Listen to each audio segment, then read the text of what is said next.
2007, lorsque mon père a commencé à être fatigué, j'ai pris le relais et me suis intéressé de plus en plus au troupeau avant qu'il ne décède en 2009. Au début, je faisais des allers-retours entre ferme et estive car il fallait faire les foins, le maïs, s'occuper des animaux et du travail de l'exploitation. Je me suis trouvé face à un dilemme, confier mon troupeau à un berger ou m'en occuper moi-même. Cela impliquait une navette incessante et nécessitait beaucoup d'énergie et de carburant. Il y avait une troisième solution, je me suis rendu compte qu'il valait mieux rester là-haut, être présent auprès des brebis. J'ai vite réalisé que le troupeau pouvait donner du lait de manière très intéressante, que mon fromage était plutôt bon et que la saison laitière pouvait durer longtemps.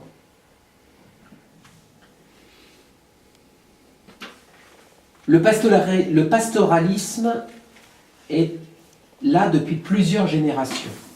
J'ai toujours entendu des histoires de bergers, tant par le frère de ma grand-mère que par le frère de mon grand-père ou par mon père. Les circonstances m'ont amené là, mais ça n'a pas été une contrainte. Chaque fois que l'on monte, c'est une aventure. On ne sait jamais si ce qui nous attend dans ce milieu serait une hostilité ou un bénéfice. C'est un travail qui a ses exigences. On les accepte ou pas. Il vaut tout de même mieux y trouver du plaisir. Ce ne sont pas les conditions de vie qui vont décider quelqu'un à être berger ou pas. Il faut aimer la montagne et les bêtes, accepter les contraintes liées à leurs soins. Elles ont besoin de manger et de boire 2 fois par jour. Le fromage doit être fait tous les jours et parfois 2 fois par jour. La transmission, ça commence déjà par donner l'envie. Je ne sais pas si mon fils en fera son métier, et si ce n'est pas à lui, j'espère transmettre à quelqu'un d'autre. Être berger, c'est plus qu'un simple métier. Anthony a des aptitudes, son rapport aux animaux, ses connaissances, son regard sur le troupeau. Encore faut-il qu'il en ait envie et qu'il accepte les contraintes. Tant que je suis là, je lui montre tous les aspects du métier. Ces instants sont bons à partager. Sous la contrainte, on ne fait rien de bon. Est-ce que moi-même, je me suis senti obligé ? Non, certainement pas. Je ne pense pas qu'il faille programmer quelqu'un à devenir berger. Cela ne veut pas dire qu'il ne faille pas le mettre au contact, ne pas lui expliquer les choses, ne pas les lui montrer, ne pas partager ce que l'on vit, ce qu'on ressent. Ce serait un bonheur de le voir reprendre le troupeau. Mais il fera ce qu'il voudra. Le monde paysan se trouve dans une période charnière. L'avenir, dans cette politique-là, on n'a pas besoin de nombreux agriculteurs. Les consommateurs, les électeurs et les élus ont notre destin en main et sont responsables de notre futur. C'est plus qu'une période charnière, nous sommes des Mohicans, mais non pas les derniers. Nous faisons de la résistance. Il y a suffisamment de volonté de notre côté, mais les conditions nous permettront-elles de tenir ? Et aujourd'hui, est-il plus difficile d'être berger ? Auparavant, les bergers subissaient souvent cette condition. Aujourd'hui, c'est un choix de vie.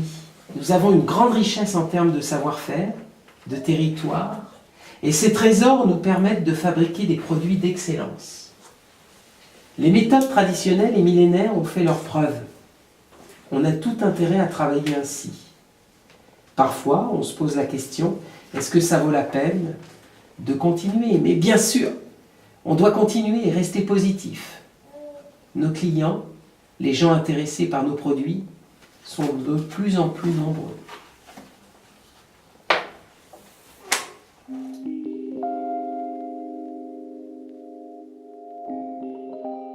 Des jeunes.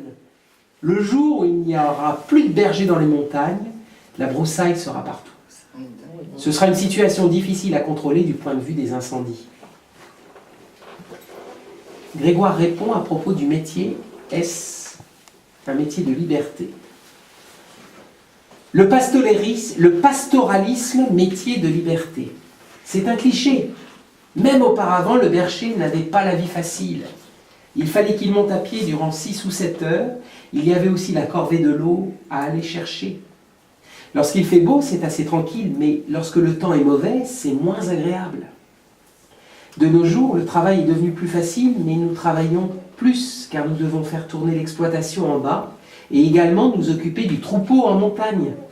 Avant, il y avait toujours un célibataire de la famille qui montait en estive, tandis que nous, on a la tête à la montagne quand on est en bas, et lorsqu'on est en haut, la tête à la maison. L'estive est-elle une période heureuse? Grégoire répond, c'est le meilleur moment de l'année. À peine je suis redescendu en plaine que j'ai déjà l'envie de remonter. C'est une période bénie. Avant, tous les anciens pratiquaient la transhumance. Ils prenaient le temps.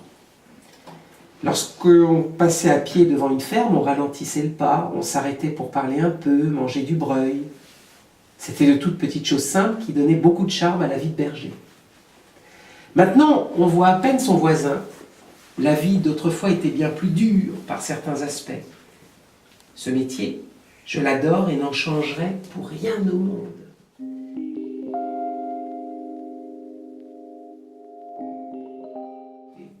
Surtout quand au mois de mai, je me retrouve à faire les foins et à devoir également gérer les bêtes en montagne.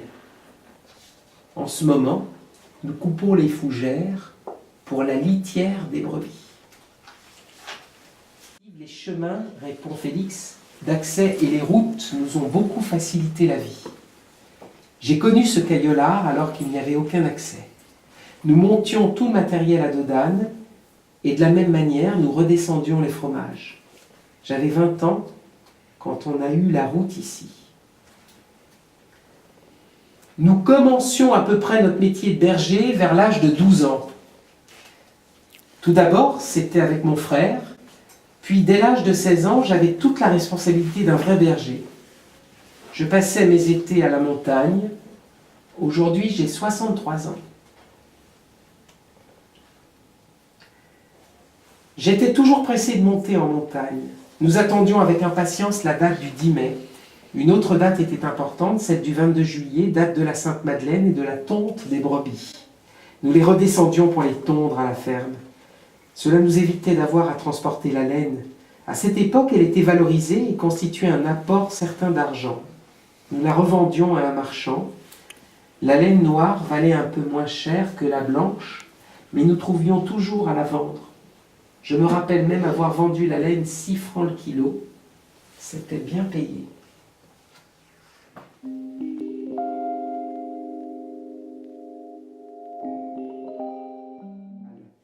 Mes bêtes ne pâturent pas toujours dans les mêmes endroits. Celles qui demeurent toute l'année sur les mêmes terres sont plus fragiles et doivent être traitées plus souvent.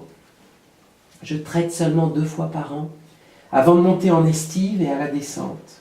C'est un avantage de changer de pacage et de faire pâturer un même terrain par d'autres animaux. C'est un système très ancien. Je pourrais mettre mes brebis n'importe où, mais il y a une charte morale. Chaque etchola a un pouvoir défini. Ce sont des accords à l'amiable contre lesquels personne n'oserait aller. Le parcours est immense.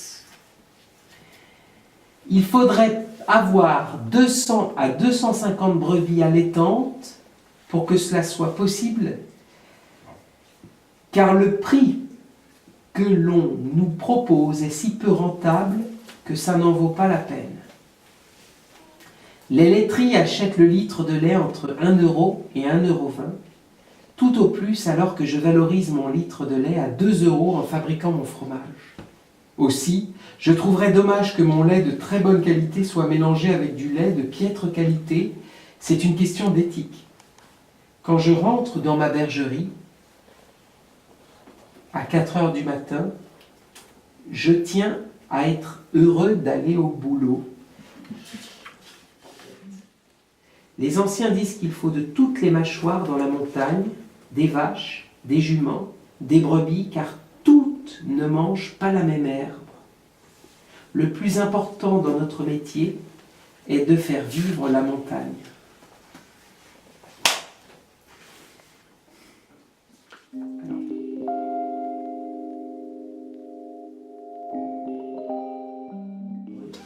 Pour moi, Paris reste la plus belle ville du monde.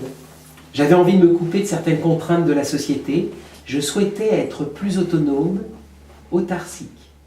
Le moyen, c'était de rejoindre le monde paysan. Saint-en-Grâce, j'ai rencontré un vieux monsieur, Didier Constant.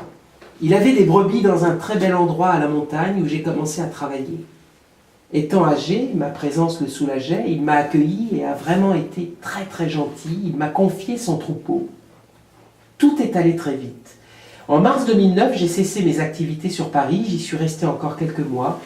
Puis fin 2010, je suis arrivé dans le sud-ouest et en 2012, j'étais berger. Vivre en estive, cela implique de s'occuper du troupeau, mais aussi de la montagne, la faire évoluer et s'isoler. Le pastoralisme est nécessaire dans l'entretien et la vie de la montagne. Cela évite que la montagne ne s'encombre d'une végétation très envahissante. La nature prendrait vite le dessus à l'avantage d'autres plantes, comme les thuyas, rendant la montagne impropre au pâturage des brebis.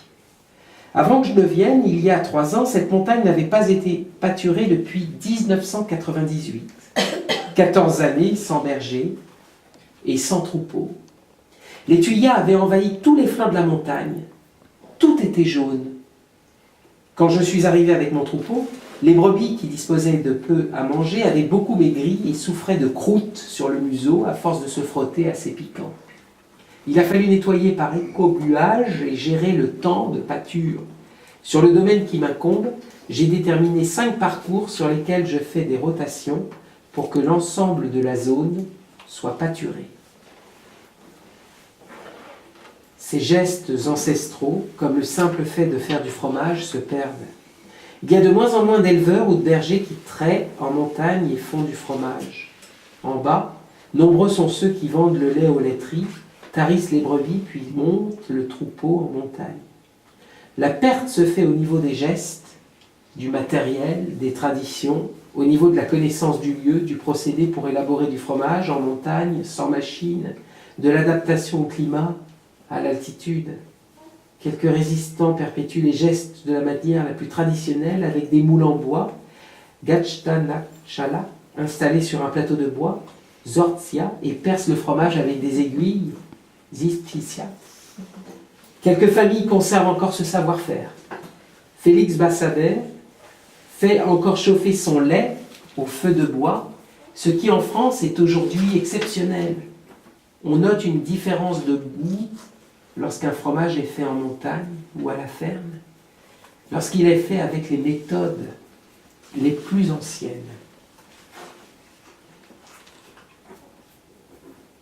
« 10 000 exploitations agricoles ferment chaque année en France.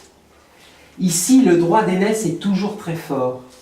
Souvent, la ferme reste dans la famille, même si elle est conservée en simple habitation. Les 2 ou 3 hectares que constituent habituellement les terres partent pour le voisinage et demeurent en surface agricole, bien que pas toujours entretenues. Il y a de moins en moins de fermes. Je comprends que cette volonté de garder la ferme familiale dans laquelle on est né, où on a fait toute sa vie, sa carrière, où ses parents, ses grands-parents ont vécu, où les enfants sont nés et ont grandi. L'attachement du Basque à sa maison, dont il prend le nom, est un lien extrêmement puissant. Je ressens beaucoup moins d'ultimatum, des 40 ans, aujourd'hui dépassés. En s'installant avant 40 ans, on peut bénéficier d'une prime d'installation, DGA, qui est assez conséquente. Le droit d'aînesse qui induit l'égalité des sexes dans la transmission, le nomadisme généré par le statut de berger sans terre, pourtant restreint au Pays basque, la transhumance, le pastoralisme, l'ensemble de ces traces conservées montrent que cela vient de très loin et résiste. En dehors du monde paysan qui préserve ce patrimoine, cela a disparu. En général, l'agriculture au Pays basque est très raisonnée. La façon dont les paysans basques travaillent est proche du cahier des charges de l'agriculture biologique. Ils perpétuent simplement les gestes et les traditions de leurs aînés, et cela se fait d'une manière très naturelle. Je ne peux discuter qu'avec mes brebis ou avoir des conversations philosophiques avec Nietzsche, mon chien. Alors je lis. j'écris et je dessine. Et le parcours, dans tout ça, je sais aussi que si je devais à nouveau changer de vie, je le ferais avec moins de scrupules et de souffrances. La vie est courte et il y a tellement de choses à faire, à explorer. Quand on n'a pas vécu ce changement radical de vie, on peut avoir peur. Repartir à zéro, reprendre des études, ce n'était pas évident. Aujourd'hui, un nouveau voyage serait tout à fait envisageable. Lorsqu'on part en voyage, on est en terrain vierge. Ce que je vis est très fort. Je le vis avec plus de sensibilité que si j'étais installé dans une routine. Il y a plus d'émotions. C'est une expérience très riche.